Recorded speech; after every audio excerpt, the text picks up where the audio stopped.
આજે આપણે વારના નામ બોલવાનું છે. શું બોલવાનું છે? સરસ. સોમવાર, મંગળવાર, બુધવાર, ગુરુવાર,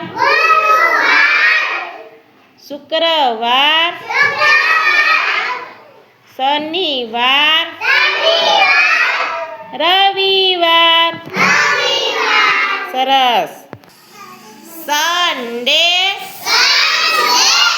મંડે, ટ્યુઝડે,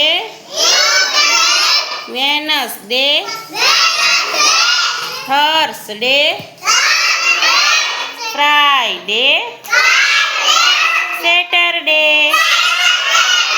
સરસ. તાલી પાડો. ચલો શ્રેયાંશ કુમાર ઊભો થશે. ચલો બેટા દબ પાડો. વારના નામ બોલો. સોમવારથી ચાલુ કરો. સરસ.